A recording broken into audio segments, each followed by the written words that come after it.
Friends, आपका स्वागत है गरिमा स्टडी पॉइंट में। और आज की क्लास में हम लोग सीखने के नियम को पढ़ेंगे।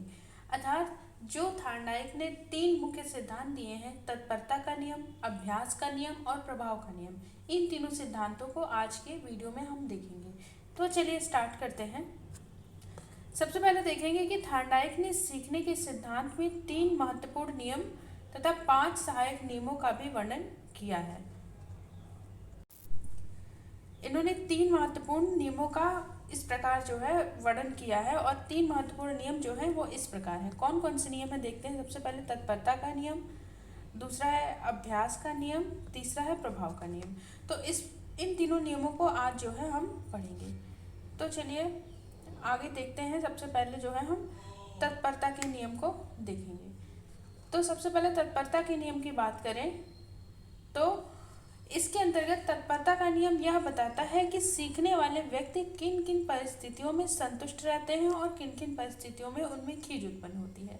यानी कहते हैं कि हम देखते हैं कि जो सीखने वाले व्यक्ति हैं, ऐसा कौन कौन सा कार्य है जिसमें उनको संतुष्टि मिलती है और ऐसा कौन कौन सा कार्य है जिनमें उनको संतुष्टि न मिलकर उससे खीज उत्पन्न होती है।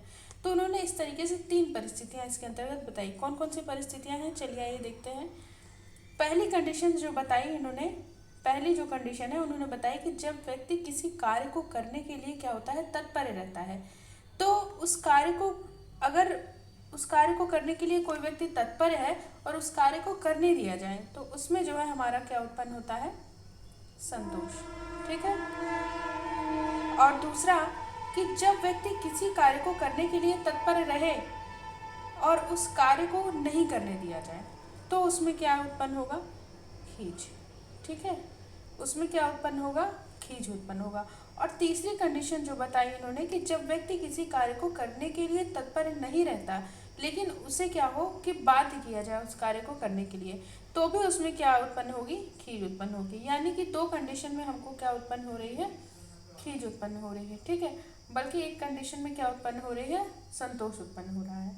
तो इस तरीके से इन्होंने इस तरीके से ये बता के स्पष्ट किया कि जो सीखने वाले व्यक्तियों में संतोष तथा खीज होना व्यक्ति की किस पर निर्भर करता है, तत्परता पर निर्भर करता है। यानी ये जो 2 कंडीशंस हैं वो किस पर निर्भर करती हैं, तत्परता पर निर्भर करती हैं। यानी अगर व्यक्ति तत्पर होगा किसी कार्य को करने के लिए तो अगर उसे उस कार्य को करने दिया जाएगा तो उसमें संतोष उत्पन्न होगा और वो ज़्यादा से अच्छे ढंग से उसको सीख सकेगा।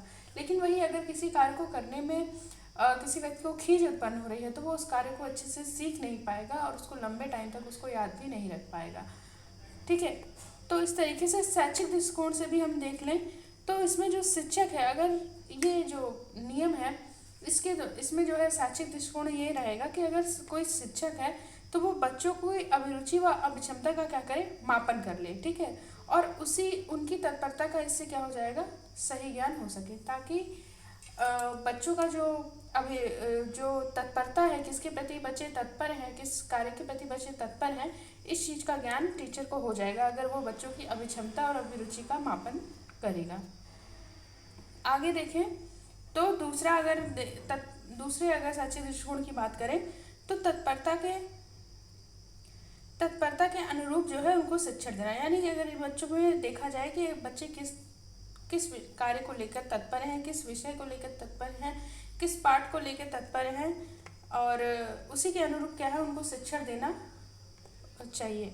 यानी उनकी तत्परता को जान करके उसी के अनुरूप जो है बच्चों को शिक्षण देना चाहिए ताकि वो जल्दी से जल्दी क्या कर सकें, सीख सकें।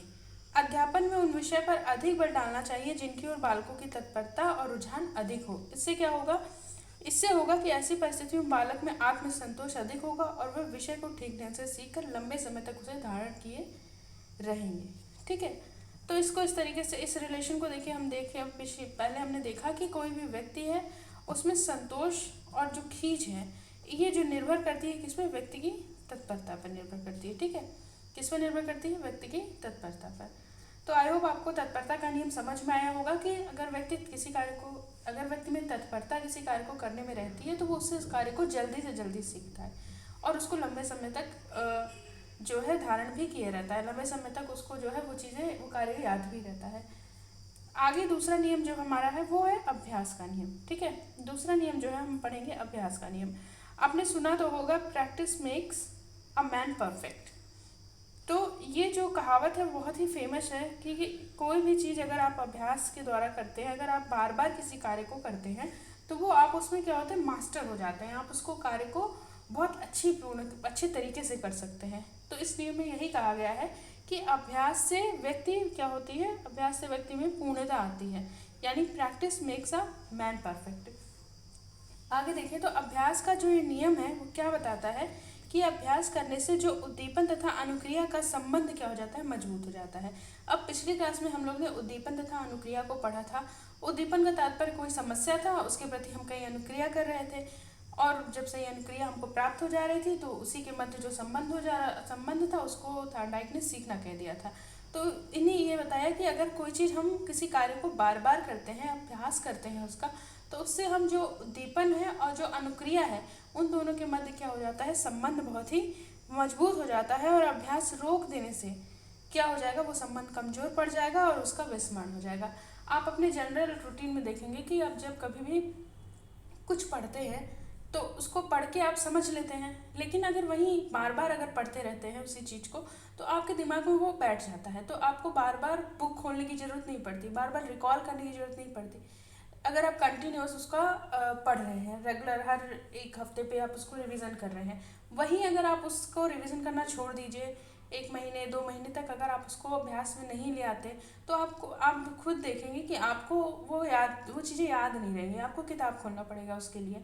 तो जाहिर सी बात है, अभ्यास यही चीज़ है कि हम किसी चीज़ को अगर कंटिन्यू करते रहते हैं, अपने डेली रूटीन में अभ्यास के तौर पर बहुत उसका अभ्यास करते रहते हैं, तो वो जो है बहुत ईजी पूर्वक हम सीख लेते हैं और लंबे समय के लिए वो हमको याद रहती हैं।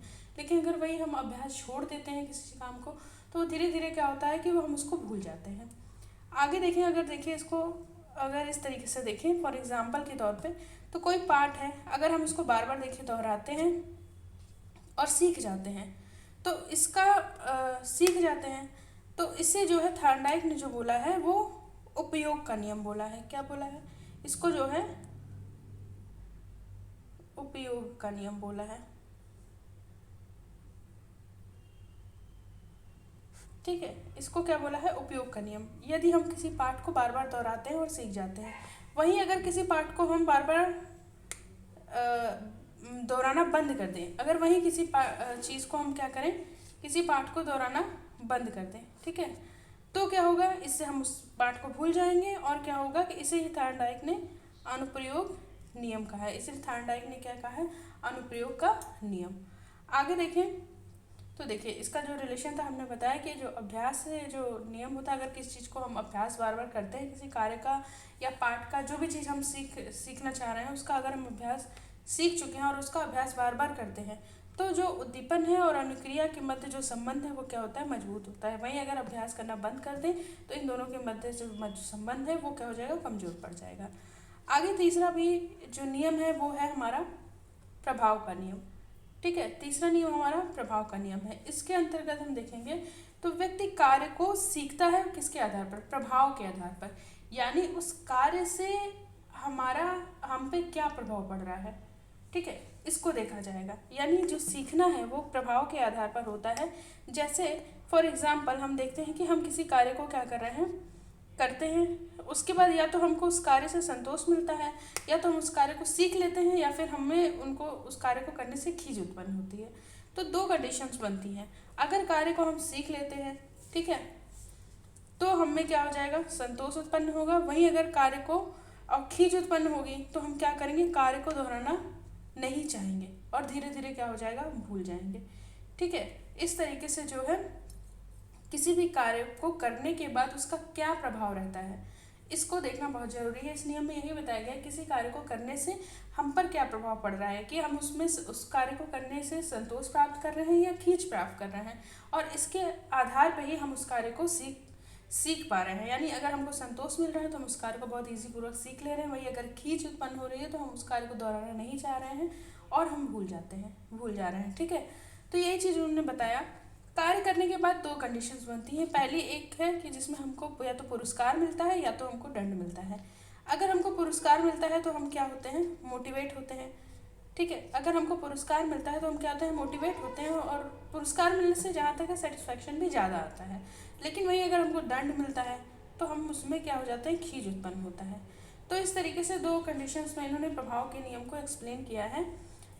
इसमें प्रभाव के नियम को ये भी देखेंगे, प्रभाव के नियम के अनुसार किसी अनुक्रिया को इसलिए सीख लिया जाता है क्योंकि व्यक्ति उस अनुक्रिया को करने के बाद संतोषजनक प्रभाव होता है। क्योंकि उस व्यक्ति उस कार्य को जब करता है तो उसका जो प्रभाव पड़ता है वो कैसा होता है, संतोषजनक। तो जाहिर सी बात है, प्रभाव के नियम के अंतर्गत सीधी सी बात है कि कहा जा रहा है कि जब कोई कार्य हम करते हैं तो उसका उस कार्य का हम पे क्या प्रभाव पड़ता है, उसी से हम जो है सीखना निर्भर करता है। यानी अगर उसका प्रभाव हम पे संतोषजनक होगा तो हम उस कार्य को सीख लेंगे, वहीं अगर खींच उत्पन्न होगी तो हम उस कार्य को नहीं सीख पाएंगे और धीमे धीमे भूल जाएंगे। तो इस तरीके से थॉर्नडाइक ने इन तीनों नियमों को बताया है। आगे कुछ और थोड़ी डिटेल से हमको भी देख लेते हैं कि 1930 के बाद थॉर्नडाइक ने अपने इस प्रभाव के नियम में संशोधन किया और बताया कि पुरस्कार तथा दंड का प्रभाव बराबर बराबर एक दूसरे के प्रतिकूल नहीं होता है। यानी ऐसा नहीं है कि इन दोनों का जो इफेक्ट है वो बराबर बराबर पड़ता है। उन्होंने क्या बताया कि पुरस्कार के प्रभाव से किसी अनुक्रिया को दोहराने की संभावना कम नहीं होती। दूसरे शब्दों में हम कह सकते हैं दंड किसी अनुक्रिया को कमजोर करने की प्रभावकारी नहीं होता है। यानी ऐसा नहीं है कि उन्होंने बताया कि पुरस्कार के प्रभाव से किसी अनुक्रिया को दोहराने की संभावना कम नहीं होती। यानी ऐसा है कि पुरस्कार अगर मिलता है हमको तो हम किसी ऐसा नहीं कह सकते कि किसी क्रिया को दोहराने की संभावना कम हो रही है। दूसरे शब्दों में दंड किसी अनुक्रिया को कमजोर करने की प्रभावकारी नहीं होता है। यानी दंड मिले तो ऐसा नहीं है कि किसी क्रिया को कमजोर किया कर रहा है। इस तरह स्पष्ट है कि 1930 के बाद के प्रभाव के नियम आधा ही सत्य रह गया। पुरस्कार से उद्दीपन अनुक्रिया का संबंध मजबूत होता है परंतु दंड से कमजोर नहीं होता है। इसे थॉर्नडाइक ने सापेक्षिक प्रभाव के नियम को कहा। इन्होंने सीधे से बताया, पहले इन्होंने बताया था कि दंड से कमजोर होता है जो संबंध है, लेकिन बाद में इन्होंने इसे चेंज किया और उन्होंने कहा कि पुरस्कार से तो जो संबंध है वह मजबूत होता है, लेकिन क्या है कि जरूरी नहीं है कि दंड से ये इसका जो रिलेशन है वो कमजोर हो। ठीक है, इसका जो रिलेशन है उद्दीपन तथा अनुक्रिया का, जो हमने पहले पढ़ा था कि उद्दीपन अनुक्रिया जो है,